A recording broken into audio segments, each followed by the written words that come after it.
which is the government in waiting. We will be hearing from the government, the broad-based government tomorrow, and kaungana hapa Januari.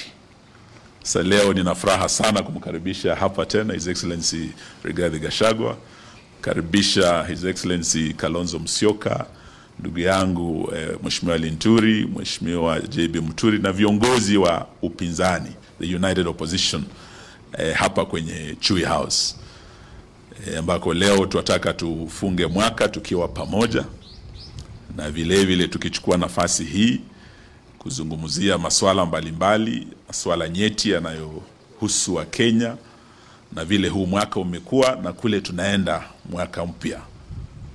Na tuchukue nafasi hii pia kuwatakia wa Kenya wote Jamhuri sherekea, na vile vile Christmas njema na mwaka mpya. Hii itakuwa our end of year address na wa Kenya kabla we break for Christmas na kwenda sehemu mbalimbali za taifa kusherekea na familia zetu na watu wetu. Tushukuru sana all our supporters across the country na wa Kenya wote wale tumetembea pamoja mwaka huu. Na sasa kwa kimombo nitasoma ile statement yetu tuko nayo, alafu nitaalika vinara wa vyama vyetu vya United Opposition vile vile waweze kusema na wa Kenya na kuwatakia Christmas njema. So if you are ready, we'll proceed to now give our official statement on this 11th of December, on the eve of Jamhuri Day, where Kenyans are preparing to celebrate 62 years of Jamhuri tomorrow. And Kenyans are also preparing for Christmas after tomorrow. Many will be traveling. And we want to say that 62 years of Jamhuri, defending our assets, defending our dignity, is the theme of our message today to our fellow Kenyans as we celebrate Jamhuri. And we have put together a joint Jamhuri Day address by the United Opposition, which is the government in waiting. We will be hearing from the government, the broad-based government tomorrow, and we wanted to speak to Kenyans before tomorrow. Today we gather not simply to mark a date on the calendar, but to stand in solemn witness to the blood, the courage, and sacrifice that built this republic 62 years ago. On 12th of December 1963, Kenya shook off the shackles of foreign rule and took her first step into self-determination. A year later, on December 12, 1964, we declared ourselves a republic, a nation of our own, led and defended by the sons and daughters of this soil.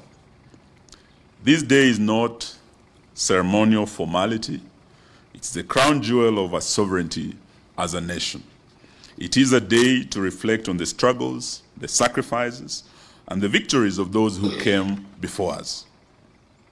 The Kapenguria Six, Dedan Kimathi, Jaramogi Oginga Odinga, Piogamo Pinto, Wambui Otieno, J.M. Kariuki, Koitalel Arap Samoei, Mekatalili Wamenza, and countless unnamed heroes across every community: Luo, Kamba, Luya, Kikuyu, Masai, Meru, Embu, Somali, Mijikenda, and all communities in our country.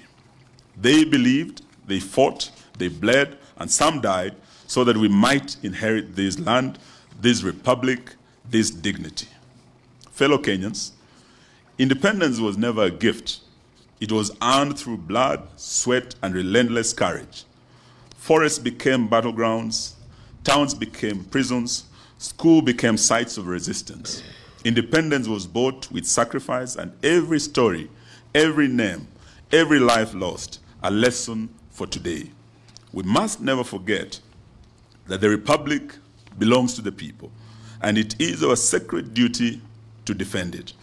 And yet, 62 years later, that sacred inheritance is under threat.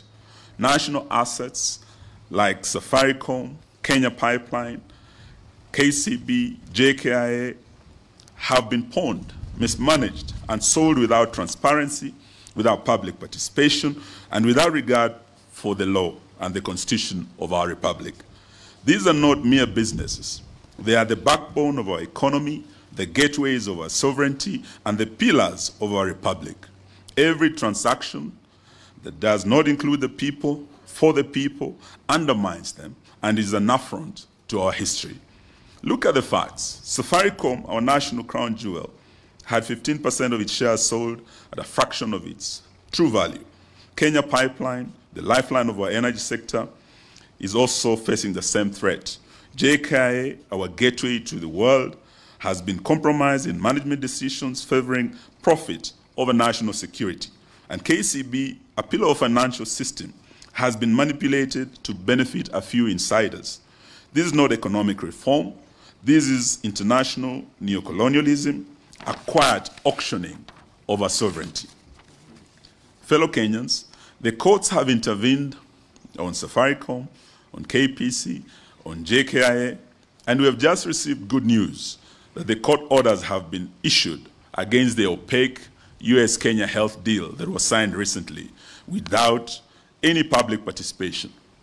But the intention by this nefarious regime was clear: a systematic, step-by-step erosion of our sovereignty. This is neocolonialism by insiders, a form of recolonization disguised as policy, defended with silence and apathy. We cannot allow or entertain this. Sovereignty is not symbolic. It's a sacred and constitutional duty. From the peaks of Mount Kenya to the shores of Lamu, from Lake Victoria to the plains of Narok, every Kenyan has a stake. The Republic is ours, and we will defend it with courage, with unity, and with vigilance. Every pipeline sold, every share disposed, every asset compromised is a betrayal of the generations who fought for our freedom. We call on every citizen, every institution, every civil society organization, and every community to rise up. Protect our pipelines, our airports, our companies, our financial institutions, and demand accountability. Defend our sovereignty. Let no one mistake silence for consent. We must defend our assets, our minerals, like the gold in Migori and Kakamega and Busia that are now under invasion, to restore dignity and reclaim our republic. Most significant, we must defend our multi-party democracy that is now under existential threat from this rogue regime. We witnessed in the recently concluded shambolic 27th November 2025 by-elections that the chairman of IEBC, and I was very surprised on Monday, I think the 8th, listening to Chairman Ethekon saying that elections cannot be stolen in Kenya. It's an impossibility. Is he a stranger in Jerusalem? This position has already been contradicted by very credible observers who participated in these by-elections, including the Kenya National Human Rights Commission. We heard from them. The indictment was harsh in terms of how IEBC failed to conduct these elections properly. We have also heard from ELOG. They also returned a very harsh verdict. And both have said, and many others, that, including the Law Society of Kenya, and we must thank them for this, that the just concluded by-elections were not free and fair. They were heavily rigged in favor of state-sponsored candidates, and they were tainted by violence, mostly from goons, state-sponsored goons, and backed by the police, intimidation, and corruption. We are demanding immediate action against perpetrators of these electoral offenses, like in the case of Malava, and I think we have our candidate here, the Honorable Panyako here, who underwent serious terror in terms of violence by goons and state-sponsored gangs. There were leaders who are known, who led the goons, who participated in organizing, in financing these goons, and the violence that was visited, particularly in Malava and in Bere. These two were the hottest targets of this system because of the political implications that would confirm a win in Bere for the united opposition, that the mountain is gone. a win in Western for the united opposition, that Western is out of the reach of this regime. We are demanding that those who participated, including leaders like Nabina Bwera, the MP for Lugari, and we did issue a statement on the eve of that by-election with my brother Kalonzo Musyoka and Rigiji. We warned that the gangs were being unleashed, and in Malava, Nabina Bwera was going to lead the goons. And we were on the ground with Honorable Panyako. We saw Nabina Bwera leading these goons. We saw Stanley Livondo leading the goons. We saw former CS Sports, Rashid Echesa leading the goons. We saw Esther Muhanda, Women Rep Kakamega, distributing relief food, mattresses, blankets. All these are documented, and PSs, Beatrice Nyangala and others. These are people who are known. Reports have been made of IEBC to the police. What we are demanding is action, that all these leaders be held to account. And IEBC has the powers to call off an election because of violence. Where there were deaths, like in Kaspul, 2 people died. In Chwele, 1 person died. Many were maimed, vehicles burned. They had the powers to call off this election, but they did nothing. They have the powers to actually suspend anyone who participated in this perpetration of violence, including barring them in participating in future elections and barring them, recommending them being barred from holding public office in future. This is how we are going to tame these ugly scourge of violence in our elections. Because under Article 81, where there is violence, you cannot say there's been free and fair election in the face of intimidation and corruption. So we are demanding that that action be taken, and we are also, as we had announced before, looking at taking action against the chairman himself and the CEO, Marjan. The united opposition therefore pledges that national assets belong to the people. They will never be sold without the consent of the people of Kenya, including Safaricom. Sovereignty and constitutional rule are not negotiable. This is what our forefathers fought for. This is why we are celebrating Jamhuri Day tomorrow. Citizens and institutions must uphold accountability, transparency, and constitutionalism. We will resist attempts to diminish our republic through Rutopreneurship, Rutobotomship, and Rutoism. As we end, we know that after Jamhuri tomorrow, the nation will be preparing for Christmas. But it's going to be a very bleak Christmas for many Kenyans because of the economic situation in this country. Many families can hardly put food on the table. Many with pay slips are depressed. They have nothing to take home for Christmas.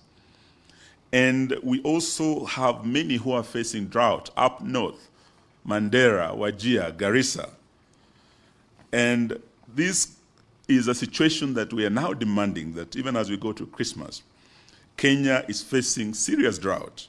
Yet this regime chose to actually use relief food like beans, rice that they were distributing to bribe voters in rain-rich areas like Kakamega, where it rains almost every day and we have enough food. This is what they were using. Relief food that should have gone to northern Kenya came to western Kenya, went to the mountain and other areas where we had elections. We also had non-food items like blankets, mattresses being distributed by CSs, PSs, and officials of this government, including letters of appointment being distributed by the Prime Cabinet Secretary in public at rallies to woo voters. What we are saying is that this was a shameful thing for the government to do. It was irresponsible because those families who are facing the disaster of drought are the ones who need this support, which they are not receiving. So we are calling for urgent and immediate support by both the national and county governments, and we urge county governments to reallocate their budgets to address the urgency of now, particularly because of the drought. And we're also calling upon the international community to come in so that the affected families, affected counties and communities can receive the support. We are also urging that Parliament prioritizes comprehensive legislative framework for disaster risk management. And before I left the Ministry of Devolution and Special Programs, we had already proposed the disaster risk management bill that was before the House. This bill is currently undergoing mediation through a committee of both houses, and we are urging that the same be prioritized and be fast-tracked because it has all the mechanisms required to improve coordination between national government, the county governments, and international players in disaster risk management. In spite of these early warning mechanisms put in place by NDMA and Meteorological Department, this government has failed up to now as we speak, and we've heard the cry of the people of Mandera and other counties to put in place remedial measures such as early animal offtake to cushion particularly the pastoralist communities who are facing drought now against heavy losses of their livestock, because as we speak, they are losing a lot of livestock, and God forbid if we lose any lives this Christmas. This is as a result of the biting drought, and we are also demanding that the money that they have been splashing all over, they cannot say the government has no money to start this animal offtake, to cushion these families when they have been splashing millions and millions on these by-elections. So we demand immediate action to avert any further losses of livestock or lives of our fellow Kenyans. Fellow Kenyans, finally, on this 62nd Jamhuri Day, we honor the past, we confront the present, and we will remain united and vigilant and the united opposition to protect the future. Independence was hard-won. The Constitution was a gift of the Second Liberation. Today, we defend both with courage, conviction, and unity. Kenya shall not be sold. Kenya shall not be auctioned. Kenya shall not be colonized by outsiders and insiders and their cronies. We thank you all for coming to listen to us. May God bless our republic, and may we take this opportunity to wish you all a Merry Christmas and a Happy New Year. And I would like to invite my colleagues to also wish Kenyans a Merry Christmas and say a few words. His Excellency, Dr. Stephen Kalonzo Musyoka. Karibu, karibu. Well, thank you.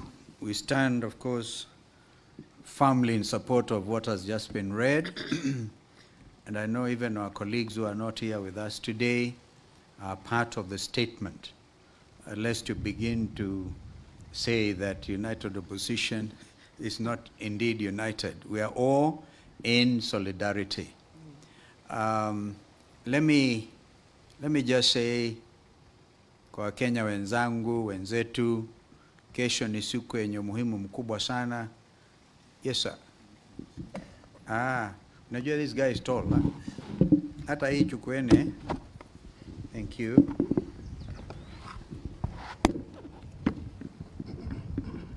Thank you. Thank you so much. Wakenya wenzangu, wenzetu, kesho ni siku yenye umuhimu mkubwa sana. Tukisherehekea awamu ya 62 tangu tujinyakulie uhuru. My brother Rigiji and who else was with us in when we were burying Hubbard Karidhi just the other day. A gentleman who was born on the 1st of June, 1962, and he died a grandfather. So we have really literally come of age. And that's why we have to be very bold as Kenyans to say it as it is. This is our country. Constitution 2010 is the document that continues to hold us together. And begins by saying their preamble, we the people, sisi, wananchi wa Kenya. The sovereignty of the republic, which we are all determined to uphold, is vested in the people of Kenya, each one of us. This is why boldly we must face the future together. And we have highlighted what has actually happened. Even though we say we demand, we are not going to be demanding. We are going to take action because we know we are talking to people with wax in their ears. And so when we say we are going to prosecute the chair of IBC, private prosecution, along with Mr. Marjan, take it seriously. Take it very seriously. We stopped them when they're trying to auction JKIA, and we will stop them. We have also made it clear, either be outsiders interested in buying off Kenyan assets without proper public participation, without we, the people, we are sending out a strong warning to them that those things will be countermanded. We will not allow this country to be auctioned. So today, of course, we eagerly wait to see what the results of the recent election, the results of the recent examinations, curriculum-based education. We all know there's been confusion even in that sector. It's like a groping in the dark every step of the way. We know that as schools open, the plans are there to downplay or to bring down capitation to schools. And yesterday, actually, gentlemen and ladies, I had a very serious discussion with a Kenyan who knew that the late George Saitoti, after we formed the 202 government, the NAC government, Saitoti was appointed the Minister for Education. I'd been myself Minister for Education for 3.5 years before, and it was Saitoti and a gentleman called Enus, I think it was, who eventually joined EACC and was bastardized or whatever, and Price Waterhouse worked out this issue of capitation, even as we introduced free primary education under Kibaki's administration. This is what is now under threat, the whole lot of it. Our education is in shambles. Our university lecturers resume, if they are not paid as in agreement with whatever was recently agreed, they are ready to go back to the streets. Imagine our education sector is a mess. Our health sector is equally a mess. So we don't want to spend time talking about all those things. We know SHA has not been working. Nothing seems to be working under Rutoism. It's not working at all.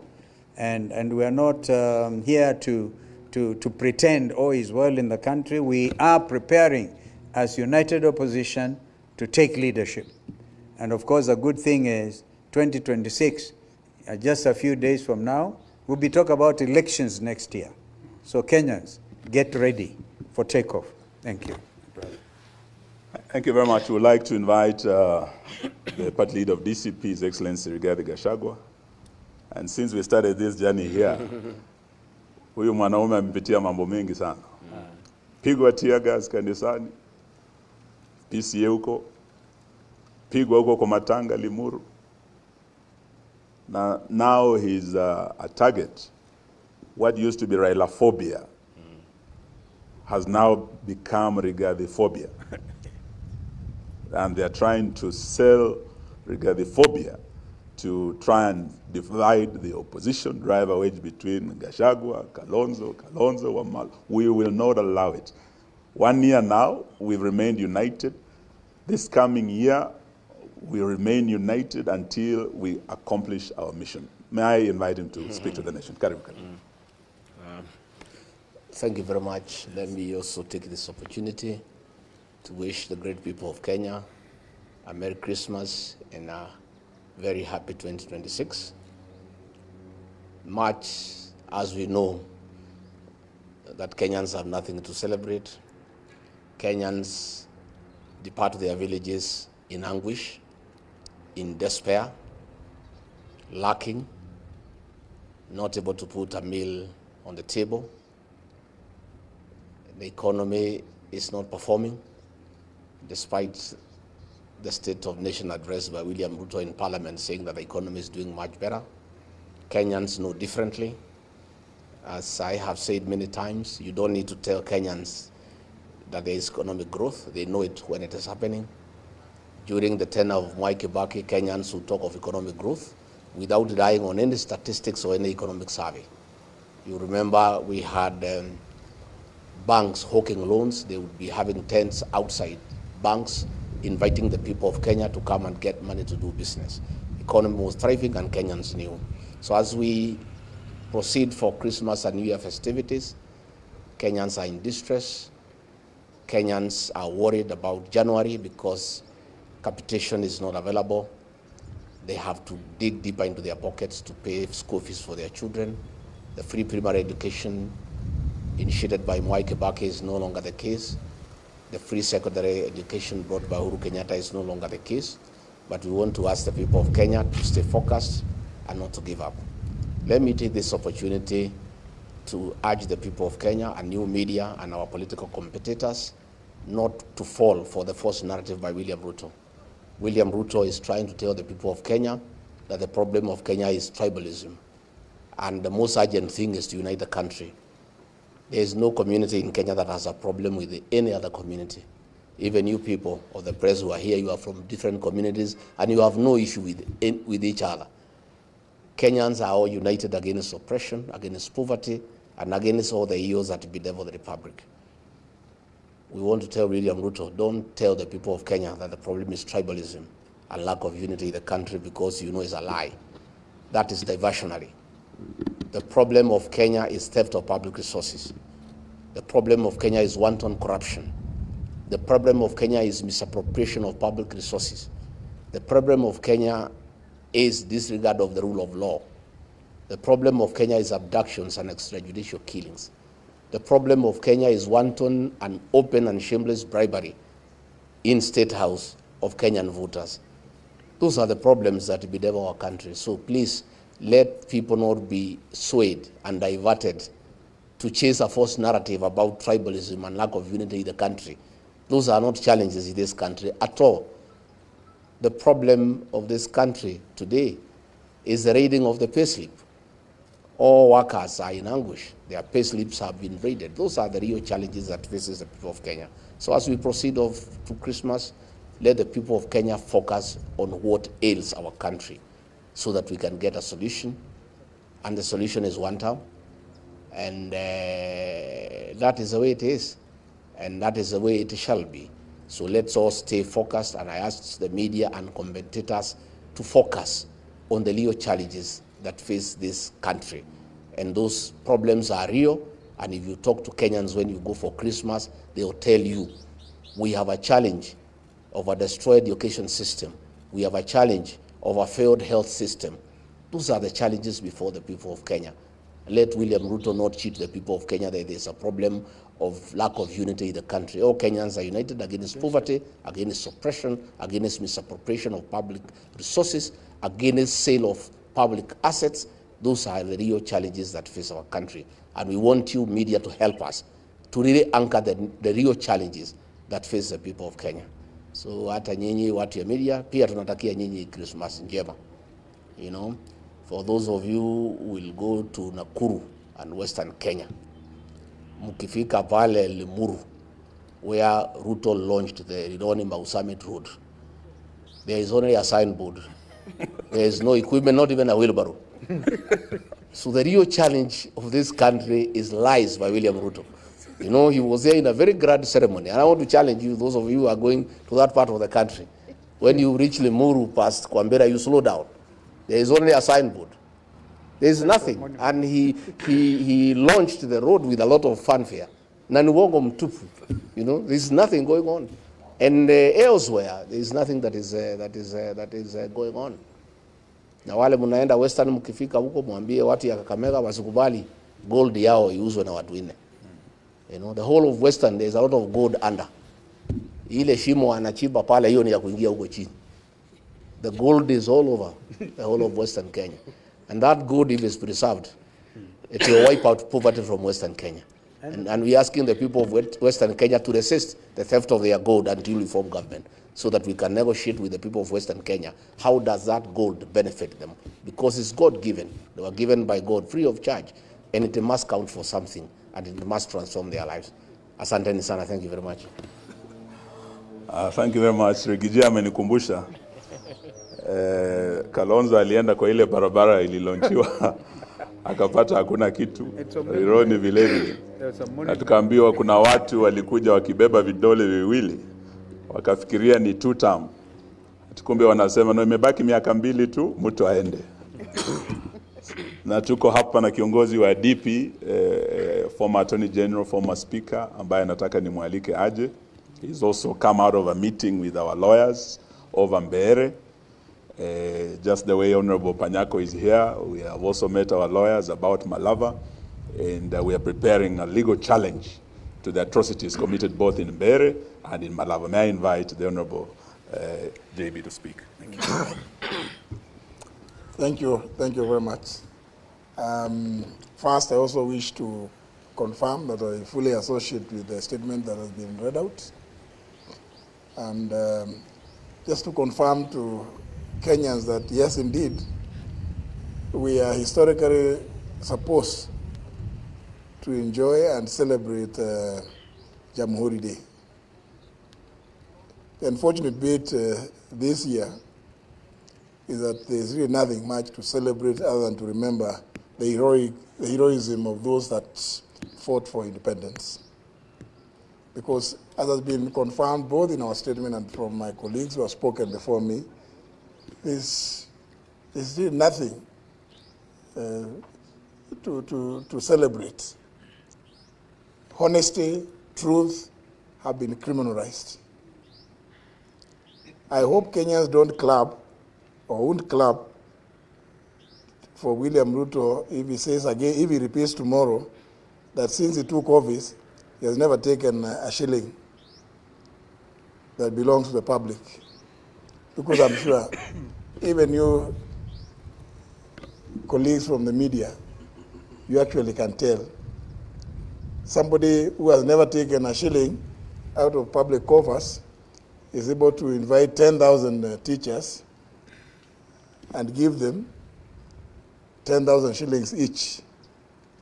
Where will he say that came from? Parliament has not passed a budget authorizing him to spend that kind of money.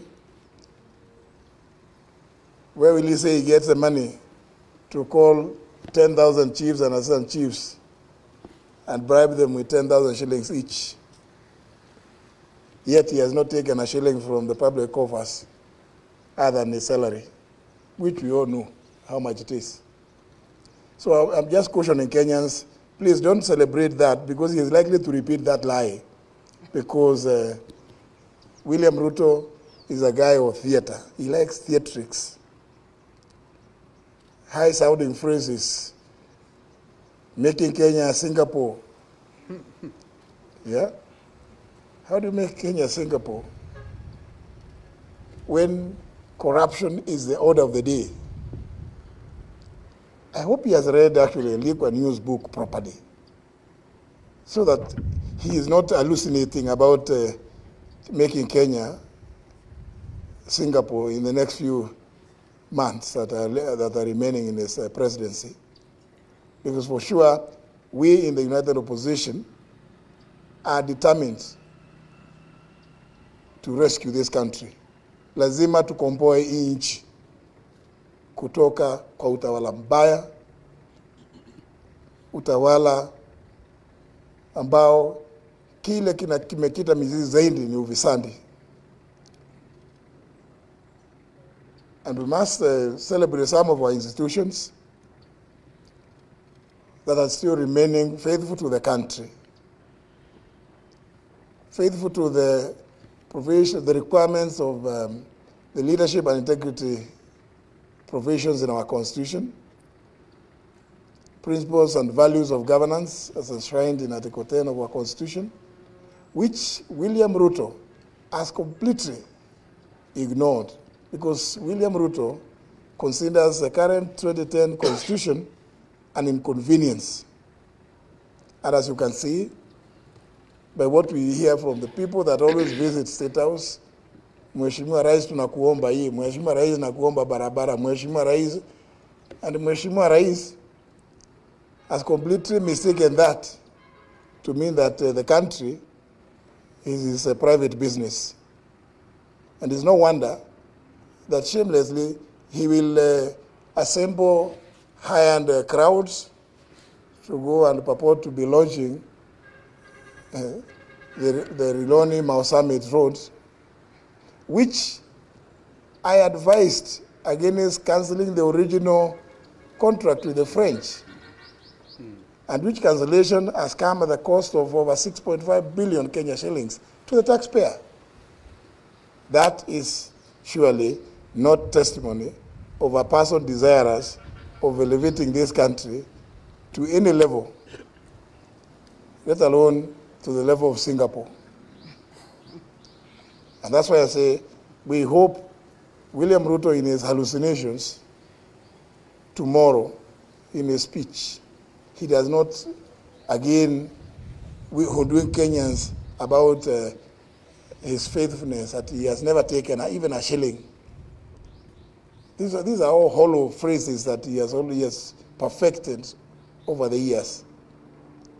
But all is not lost. All is not lost. I know Kenyans are resilient. Kenyans are courageous. I want to require to pray that Kenyans, even as you celebrate whatever little there may be to celebrate about Jamhuri this year, please remember that you have a date with destiny in 2027. You must all participate in liberating this country. Merry Christmas and Happy New Year. Thank you. Thank you. May I now invite my brother Linturi, alete salamu. Thank you. Karibu. Thank you very much. Let me also join my friends and colleagues in wishing Kenyans a happy Jamhuri, a Merry Christmas, a Merry Christmas and a Happy New Year. But at the same time, say I associate myself with the statement that has been read on behalf of the United Opposition, but maybe probably to just want or two remind Kenyans that they should never take William Ruto seriously, because when he stands before cameras and the country purporting to be a fighter of corruption, I think the best we can describe him is the prince and the lord of corruption and impunity in this country, which we must all join hands together as a people to fight. His priorities are upside down, and they are never intended to be for the best interests of the people of Kenya. People have talked, or we have talked about the decreased capitation as we get into next year, and the whole idea is for them to mess completely with the education system, where you know the best equalizer for everyone is education. I saw somebody the other day trying to work out figures on the extent and the irony that the government has in terms of supporting children in this country, and where he had put in a budget of 3 billion against 10,000 children going to school.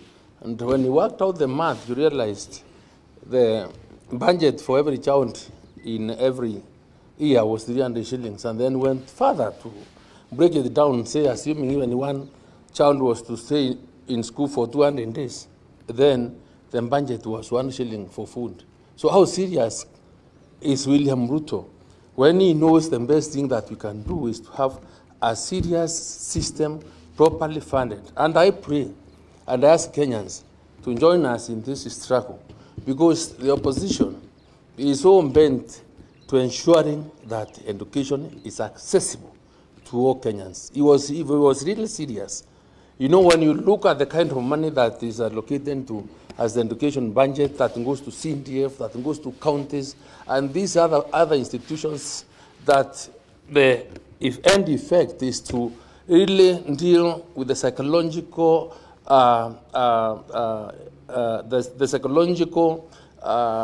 independence, or the psychological feeling of a parent that is in need, in terms of making him a beggar to go and ask for money to pay children. The effect on the child and the parents is so huge. So we would want a system whereby education can be fully funded, so that you don't have, as a parent, to be going before or lining up in the offices of members of parliament, or the governors, or everybody else to ask you for money. You know, begging is the worst form of a thing that we really want to believe, to see himself in, because it's not the best state. So people make in decisions that are based on problems. Is not the best. So I want to tell the country that we are committed. I want to invite all those Kenyans that are out there to know that these leaders are only there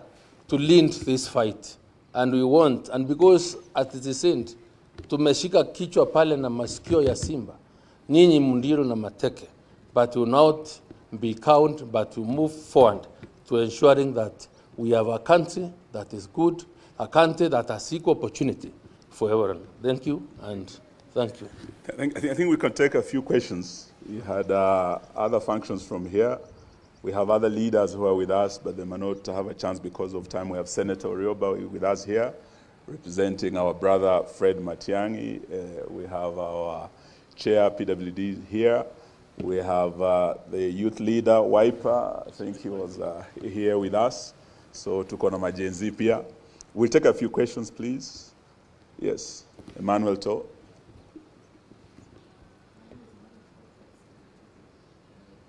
And I think we had brought the greetings of Martha Karua through Honorable Stephen Kalonzo Musyoka. Thank you.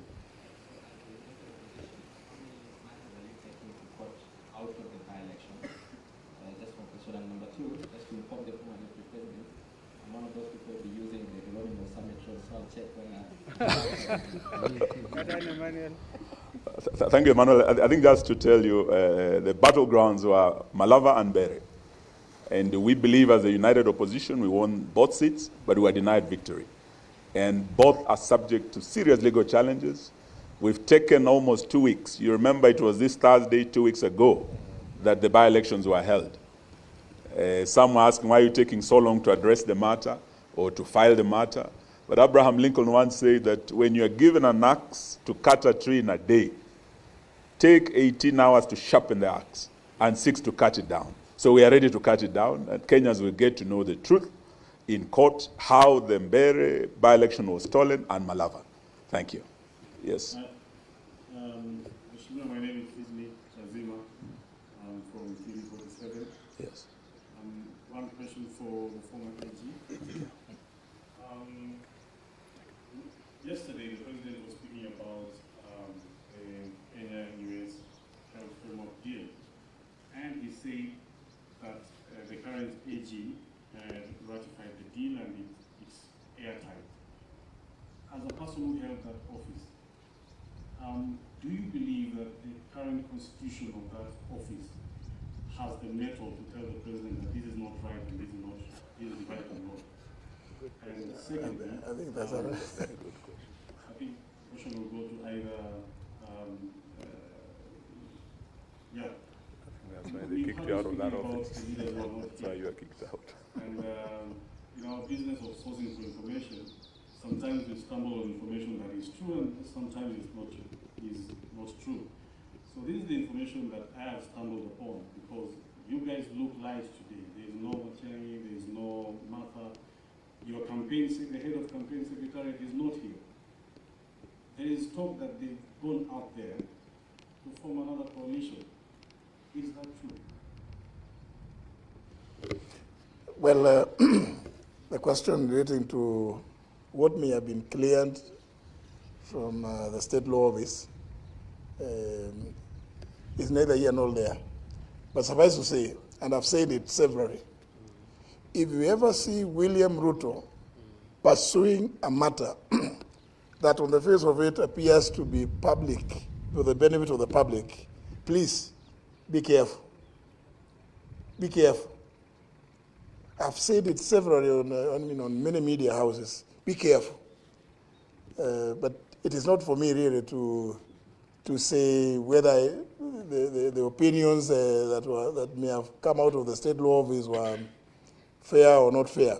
But suffice to say, any agreement with whomever on the face of the earth that purports to oust the jurisdiction of the Constitution of Kenya 2010 must be resisted, rejected, because it is unconstitutional ab initio.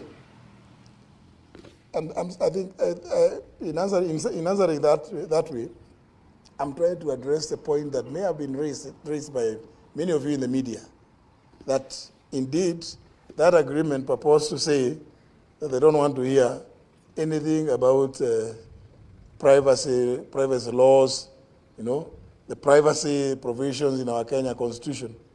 If it contains any such clauses, it is outrage, a fraud, because it's an affront to our Constitution, and we cannot allow it.